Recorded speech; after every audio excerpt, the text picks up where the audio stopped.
So hello friends, good morning. Welcome to Exam Planet. तो आज है 7 जून और हम 7 जून की बैंकिंग अवेयरनेस वीडियो कवर करेंगे आज। ठीक है। तो कल जो मैं आपको वीकली कंपाइलेशन देने वाला था एमसीक्यूज की, वो कुछ वजहों से नहीं दे पाया हूँ मैं आपको, तो बट डोंट वरी, वो मैं आपको वीडियो दे दूंगा। ठीक है। थोड़ा सा इंतज़ार कीजिए, कुछ अलग कमिटमेंट थी उसको पूरी करनी थी, तो इस वजह से नहीं कर पाया हूँ मैं, बट होप सो बहुत जल्दी मैं आपको आजकल में वो वीडियो प्रोवाइड कर दूंगा। ठीक है। तो without further ado, let's start the video. ठीक है। पहला है, SEBI increases foreign investment limit for mutual funds to $1 billion. आपको पता होगा सेबी हमारे देश की जो है ये कैपिटल मार्केट रेगुलेटर है। ठीक है। रेगुलेटरी ऑर्गेनाइजेशंस हमारे यहाँ, पहले आप मुझे बताइए आपको रेगुलेटरी ऑर्गेनाइजेशंस कौन कौन सी जिनके बारे में आपको पता है। ठीक है। एक आरबीआई है, एक सेबी है, NABARD is also regulatory organization. NABARD किसको रेगुलेट करती है? नबार्ड रेगुलेट करती है आरआरबीज को, ग्रामीण बैंक को। ठीक है। और क्या है? एडई है, IRDAI, that is insurance regulatory and development authority of India, वो इंश्योरेंस मार्केट को रेगुलेट करती है। और बताइए।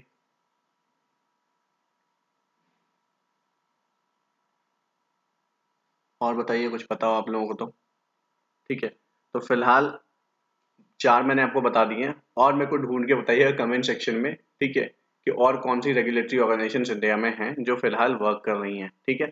और उन सब के हेड और कहाँ पे उनका हेडक्वार्टर है ये भी बताइएगा। ठीक है। चलिए, तो खबर इतनी सी है कि कैपिटल मार्केट रेगुलेटर जो है सेबी, उसने बोला है कि उसने बोला है थर्सडे, उन्होंने बोला है कि हमने जो है वो इनहांस कर दिया है। क्या इनहांस कर दिया है? जो ओवरसीज इन्वेस्टमेंट लिमिट थी म्यूचुअल फंड हाउसेज की, जो म्यूचुअल फंड हाउसेज जो थी उनकी जो ओवरसीज इन्वेस्टमेंट लिमिट थी, जो पहले $600 मिलियन हुआ करती थी, उसको हमने बढ़ाकर अब $1 बिलियन कर दिया है। ठीक है। तो खबर सिर्फ इतनी सी है कि कैपिटल मार्केट रेगुलेटर ने ये बोला है कि हमने जो म्यूचुअल फंड हाउसेज हैं, म्यूचुअल फंड हाउसेज कौन से होते हैं? जो म्यूचुअल फंड में इन्वेस्ट कराते हैं। जैसे आपने बोला मुझे पैसे इन्वेस्ट करने हैं, तो म्यूचुअल फंड हाउस जो होगा वो आपके पैसे इन्वेस्ट करेगा। तो it is basically brokerage company जो इन्वेस्टमेंट करती है लोगों के पैसे लेके, या अपने क्लाइंट्स के पैसे लेके वो इन्वेस्ट करती है, that is mutual fund house होती है। खुद की भी पैसे इन्वेस्ट करती है वो, राइट। बट वो मेनली उनका काम ये होता है कि वो अपने इन्वेस्टर्स के पैसे लेके इसमें इन्वेस्ट करे। ठीक है। तो अब इसमें क्या बोला गया था? इसमें पहले टारगेट था कि आई मीन जो अपर सीलिंग थी, जिसको हम लिमिट बोलते हैं, दैट इज $600 मिलियन से ज्यादा आप ओवरसीज इन्वेस्टमेंट में ओवरसीज इन्वेस्टमेंट नहीं कर सकते अगर आप म्यूचुअल फंड हाउस हैं तो। बट अब इसको बढ़ा के $1 बिलियन कर दिया गया है। बट आपको पता होना चाहिए कि ओवरऑल जो म्यूचुअल फंड की जो लिमिट है, ठीक है, वो उसमें कोई चेंज नहीं किया गया है, वो अभी भी $7 बिलियन ही है। देखो, the overall mutual fund industry limit is capped at $7 billion. Again, ये पहले भी $7 बिलियन था, ये अभी भी $7 बिलियन है। The Securities and Exchange Board of India said in a circular, the increase in the limit would allow mutual funds to allocate a higher share of their corpus for foreign securities। Obvious सी बात है, अगर आपने बढ़ा दिया है तो एक हर कंपनी अपना ज्यादा हिस्सा उसमें लगा पाएगी, तो ये तो कोई आई मीन ठीक है, क्या बोलूं मैं इसको। Mutual funds can make overseas investment subject to maximum of $1 billion per mutual fund within the overall industry limit of $7 billion. ठीक है। ओवरऑल इंडस्ट्री लिमिट जो है वो $7 बिलियन की है, पर उसको फॉलो करते हुए उसके उसके अंतर्गत जो जो हमारी म्यूचुअल फंड कंपनीज हैं या म्यूचुअल फंड हाउसेज हैं, वो $1 billion per mutual fund outside India, जिसको हम बोलते हैं किसमें, ओवरसीज इन्वेस्टमेंट में कर सकती है, right. Further mutual funds can make investment in overseas exchange traded fund. ठीक है। इसके अलावा जो है म्यूचुअल फंड जो है वो ओवरसीज एक्सचेंज ट्रेडेड फंड, जिसको हम ईटीएफ भी बोलते हैं, ईटीएफ, उसमें भी इन्वेस्टमेंट कर सकती है। उसमें जो मैक्सिमाइज है, subject to maximum of $300 million per mutual fund. $300 million per mutual fund इसकी लिमिट है within the overall industry limit of $1 billion. इसमें इंडस्ट्री लिमिट $1 बिलियन। याद रखिए, जो यहाँ पे ओवरसीज इन्वेस्टमेंट लिमिट थी, उसकी जो अब जो ओवरसीज इन्वेस्टमेंट लिमिट जो कि $600 मिलियन थी, उसको बढ़ा के $1 बिलियन कर दिया गया है। ठीक है। जबकि इसकी जो मार्केट लिमिट है वो $7 बिलियन है। वहीं अगर हम म्यूचुअल फंड्स, वहीं अगर मैं इसकी बात करूं ईटीएफ की, that is exchange traded overseas exchange traded fund की, इसकी जो मैक्सिमम है वो $300 मिलियन है पर mutual fund within the overall industry limit of $1 billion. Industry limit जो है वो $1 बिलियन की ही है। Earlier the investment limit was 200 million पर पर फंड हाउस। अर्लियर इसकी जो थी वो 200 मिलियन डॉलर पर फंड थी, जिसको बढ़ा के 300 मिलियन डॉलर कर दिया गया है। अब एक और चीज बता दूं आपको मैं इसमें कि नवंबर में भी इसमें कुछ चेंजेस आए थे नवंबर 2020 में, जिसमें सेबी ने क्या किया था, सेबी ने डबल कर दिया था फॉरेन इन्वेस्टमेंट लिमिट को पर म्यूचुअल फंड में जो फॉरेन इन्वेस्टमेंट लिमिट थी उसको डबल कर दिया था fund house to 600 million dollar, जो कि पहले 300 मिलियन डॉलर हुआ करता था। और जो watchdog had also increase domestic mutual fund foreign investment, domestic mutual fund जो है उसका जो फॉरेन इन्वेस्टमेंट लिमिट है उसको भी अब बढ़ा के 200 मिलियन डॉलर कर दिया गया है, जो पहले 50 मिलियन डॉलर हुआ करता था। ठीक है, तो ये एक अच्छी खबर है, बहुत सारी इन्हांसमेंट मार्केट में आ रही है, जिसकी वजह से इंडिया की जो इन्वेस्टमेंट होगी बाहर वो बूस्ट करेगी, वो बूम करेगी, राइट। और इससे इंडिया को बहुत फायदा होने वाला है। अब बेसिक इन्फॉर्मेशन मैं आपको दे दूं कि जो ये सेबी है, सिक्योरिटीज और एक्सचेंज बोर्ड ऑफ इंडिया, इसके बारे में आपको बेसिक इन्फॉर्मेशन है या नहीं है। सेबी सेबी का हेडक्वार्टर जो है वो है मुंबई महाराष्ट्र में, अजय त्यागी इसके हेड हैं। ठीक है, और अप्रैल 12 1992 में इसकी फॉर्मेशन हुई थी। ठीक है, चलिए मूव करते हैं नेक्स्ट स्लाइड पे। Second bi monthly monetary policy आ गई है, आप सबको पता है 2, 3 और 4 जून को इसकी मीटिंग हुई थी। उसके बाद फाइनली इसके जो फाइंडिंग्स है, फाइंडिंग्स बेसिकली क्या बोलोगे, जो इन्होंने किया है चेंजेस, वो सामने रख दिया गया। Second bi monthly monetary policy, second, third, fourth June, 3 दिन इसकी मीटिंग चली। उसके बाद इन्होंने अपनी सारी चीजें डिस्क्लोज कर दी। इसमें क्या डिस्क्लोज किया है, सबसे पहली चीज, पॉलिसी रेट्स वर केप्ट अनचेंज्ड। जो पॉलिसी रेट्स हैं जिसको हम बोलते हैं repo rate, reverse repo rate, SLR, CRR, MCLR, marginal and credit, नहीं वो हाँ, ये सारी चीजें जो है बेसिकली सीआरआर, एसएलआर और bank rate, marginal standing facility, ये इन सब चीजों को सेम रखा गया है, कोई भी चेंजेस नहीं है इसमें। ठीक है, ठीक है। अब क्या है, एमपीसी ने क्या किया है, MPC has projected India's GDP growth for financial year 22 at 9.5%। याद रहे, ये एमपीसी जी को की जो प्रोजेक्शन है इसी को हम आरबीआई की प्रोजेक्शन बोलते हैं, याद रहना चाहिए आप लोगों को। कि इसका मतलब है, अगर आपसे कोई पूछे कि आरबीआई ने 2022 में इंडिया की ग्रोथ रेट क्या प्रोडिक्ट की है, तो दैट इज 9.5%। कैसे, जब वो उसको ब्रेकअप में डालते हैं तो वो उन्होंने बोला कि 18 क्यों, क्योंकि 18.5% जो है वो क्वार्टर 1 में डेवलप करेगी, 7.9% क्वार्टर 2 में डेवलप करेगी, 7.2% क्वार्टर 3 में डेवलप करेगी, 7.9% क्वार्टर 2 में, 7.2% क्वार्टर 3 में और 6.6% क्वार्टर 4 में। और हम इन चारों को अगर समराइज करें तो दिस इज समवेयर अराउंड 9.5% पूरे साल में ग्रो करने वाली है, ऐसा आरबीआई की मॉनेटरी पॉलिसी कमेटी की मीटिंग के बाद बताया गया है। सीपीआई इन्फ्लेशन, सीपीआई क्या होता है, कंज्यूमर प्राइस इंडेक्स इन्फ्लेशन, और रिटेल इन्फ्लेशन जो है फॉर 2022 के लिए was projected at sorry really sorry was projected at 5.1%। तो सीपीआई इन्फ्लेशन और रिटेल इन्फ्लेशन जो है 2022 के लिए वो प्रोजेक्ट किया गया है 5.1%।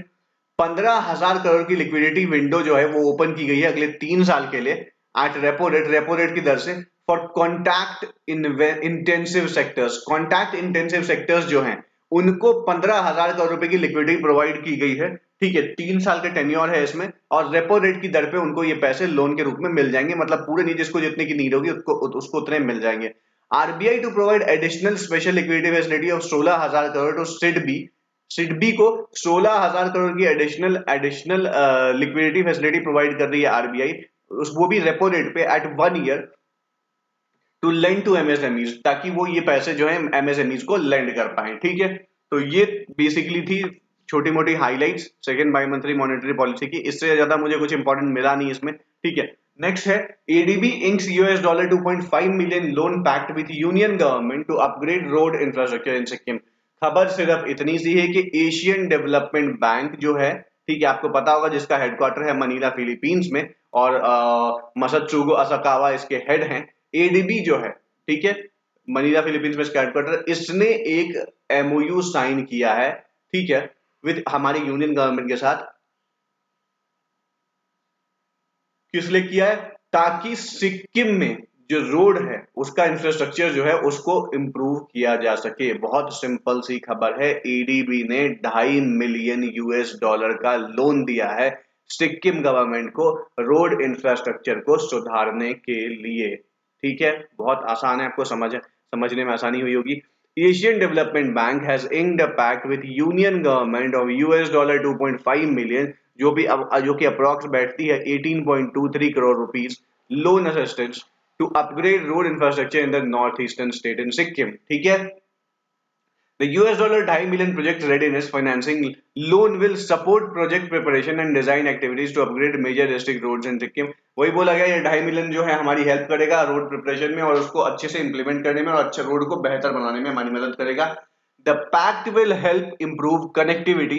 जो पैक्ट है इंडिया और एडीबी का जो साइन हुआ है उसमें क्या होगा, उसके तहत इंप्रूव होगी कनेक्टिविटी टू इंपॉर्टेंट टाउन्स और रूरल एरियाज, जो छोटे शहर हैं या फिर गांव हैं उनमें कनेक्टिविटी बढ़ जाएगी। रोड अगर का इंफ्रास्ट्रक्चर अगर बेहतर हो जाएगा तो कनेक्टिविटी आसान हो जाएगी, अच्छे से कनेक्टिविटी बन जाएगी और पिलग्रिमेज साइट्स पे भी कनेक्टिविटी बन जाएगी और टूरिस्ट डेस्टिनेशन पे भी कनेक्टिविटी बन जाएगी। ऑब्वियस सी बात है, अगर वो रोड इंफ्रास्ट्रक्चर अच्छा कर देंगे तो कनेक्टिविटी हर जगह बन जाएगी। कहाँ पे? नॉर्थ ईस्टर्न स्टेट, जिसकी हम बात करें सिक्किम में।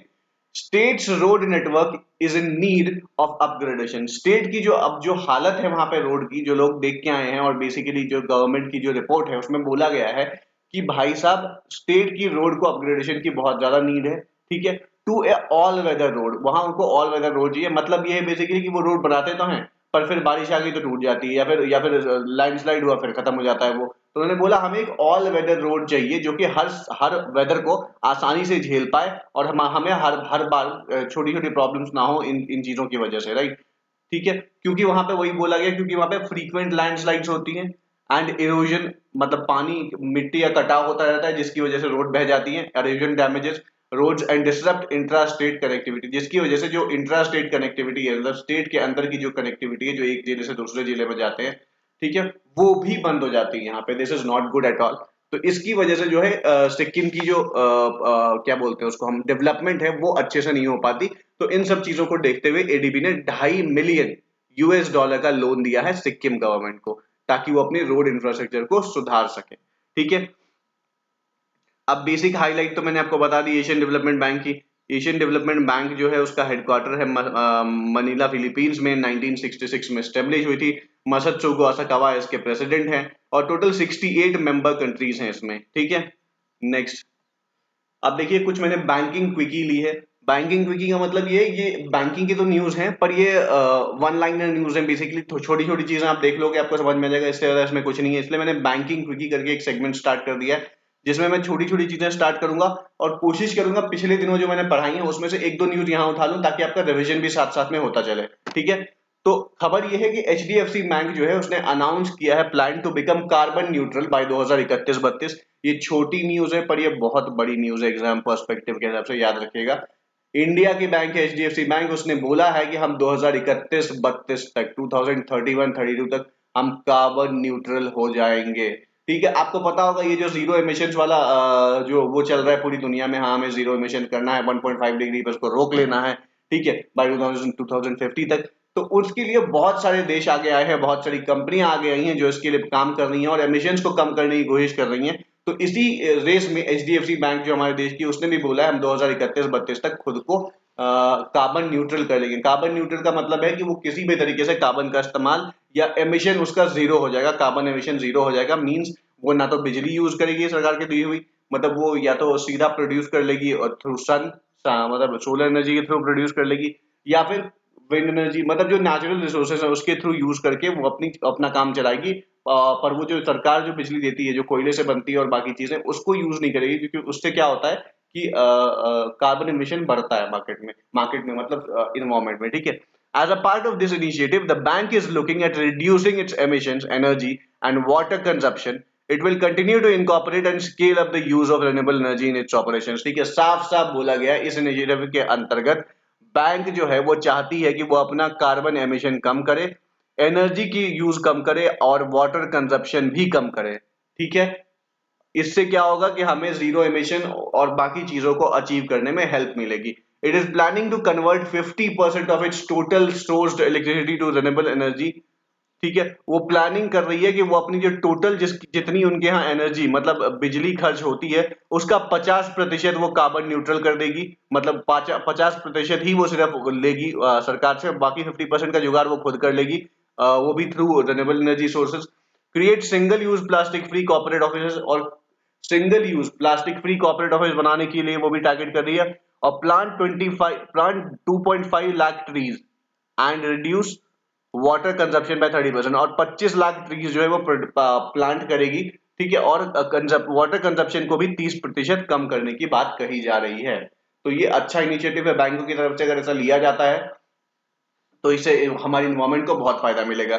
ठीक है, एचडीएफसी बैंक के बारे में क्या आपको बेसिक इन्फॉर्मेशन है? एचडीएफसी बैंक के बारे में बेसिक इन्फॉर्मेशन नहीं है तो ढूंढिए, मैंने आपको पिछले कई वीडियोस में एचडीएफसी के बारे में बताया हुआ है।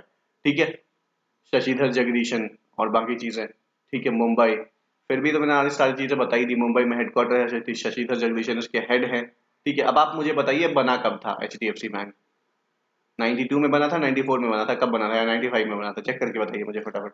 HSBC exits loss making US retail banking as a part of Asia Pivot। ठीक है, तो HSBC जो है, जो एक बड़ी बैंक है, ठीक है, उसने क्या किया, उसने यूएस मार्केट छोड़ दिया है क्योंकि वहां पे वो सर्वाइव नहीं कर पा रही थी, फाइट नहीं कर पा रही थी बड़े बैंकों के साथ और प्रॉफिट नहीं बना पा रही थी। ठीक है, तो एचएसबीसी ने अनाउंस किया है कि it is withdrawing from US mass market retail banking by selling some parts of the money losing businesses and winding down others, a long awaited move as the lender steps up a shift in focus to Asia, its biggest market। ठीक है, तो इन्होंने साफ साफ बोला है कि हमें वहां पे ना फायदा हो रहा था, सिर्फ नुकसान ही नुकसान झेले जा रहे थे, जिसकी वजह से उन्होंने अपना धंधा वहां से बंद कर लिया है और उन्होंने बोला अब हम एशिया पे टारगेट करेंगे, जो हमारा सबसे बिगेस्ट प्रॉफिट मेकिंग मार्केट है हमारे लिए। The bank said in statement late on Wednesday it would exit retail banking for most individual। उन्होंने बोला कि हम रिटेल बैंकिंग से यहाँ पे एग्जिट कर रहे हैं and small businesses customers but retain a small physical presence, पर यहाँ पे हम फिर भी एक छोटा सा प्रेजेंस अपना रखेंगे उन लोगों के लिए यूनाइटेड स्टेट्स में, to serve its international affluent and very wealthy clients, ताकि वो अपने बहुत अमीर लोगों को और बहुत रिच लोगों को अपनी सर्विसेज दे पाए। ठीक है, तो उन्होंने ये बोला है। चलिए move to the next slide. ये बैंकिंग विकी का लास्ट है। ठीक है, तो सेंट्रल बैंक ऑफ इंडिया, ये मत बोलिए आरबीआई नहीं, वो सेंट्रल बैंक ऑफ इंडिया जो है उसने बोला है कि वो उसने 280 करोड़ की इक्विटी, 280 करोड़ इक्विटी शेयर्स जो है वो उसने गवर्नमेंट को दे दिए हैं on preferential basis of rupees 4800 crore capital infusion in the bank. ठीक है, क्योंकि बैंक ने, सेंट्रल बैंक ऑफ इंडिया में 4800 करोड़ कैपिटल इन्फ्यूज किया है, उसके एवज में 280 करोड़ इक्विटी शेयर्स जो है बैंक ने गवर्नमेंट ऑफ इंडिया को दे दिए हैं। The capital raising committee of the board of directors of bank at its meeting held on May 29 allotted 280 crores, that is 2 lakh 80 crore 53 lakh somewhere around, ठीक है, equity shares of the face value of rupees 10 each at a issue price of 17.1 पर equity. ठीक है, 10 रुपए उसकी price थी, पर उसको 17 रुपए पर इक्विटी शेयर में उसने बेचा है टू प्रेसिडेंट ऑफ इंडिया। ठीक है, जहां से उन्होंने 4800 करोड़ रुपए उठाए हैं, बेसिकली वो इन्फ्यूज हो गया उनके बैंक में, right. Preferential share are one of the special type of share capital having a fixed rate of dividend. Preferential share, आप पूछ रहे होंगे क्या होता है प्रेफरेंशियल, देखिए सबसे पहले कौन सा शेयर इशू किया था इन्होंने, प्रेफरेंशियल शेयर इशू किया है, इक्विटी नहीं, call equity shares to the government on a preferential basis. ठीक है, इक्विटी शेयर इशू किया है, पर प्रेफरेंशियल शेयर वो शेयर होती है जिसपे आपको डिविडेंड देना पड़ता है, मतलब उस पे आपको रेट ऑफ इंटरेस्ट देना पड़ता है। ठीक है, ये वो नहीं है कि इसमें शेयर्स की वैल्यू गिरी तो गिर जाएगी, वो गिरी तो और बढ़ गई तो बढ़ जाएगी, ऐसा नहीं होता है। इसमें एक फिक्स रेट ऑफ इंटरेस्ट होता है। जैसे मैंने 10 लाख का प्रेफरेंशियल शेयर खरीदा और मुझे बोला गया 6% का आपको उस पर इंटरेस्ट मिलेगा, तो मुझे हर साल 60,000 रुपए मिल जाएंगे, चाहे वो शेयर की वैल्यू गिरे या घटे, राइट। तो this is a kind of fix deposit kind of thing आप बोल सकते हो। और जो प्रेफरेंशियल शेयर है gives shareholder the special right to claim dividends during the company life time.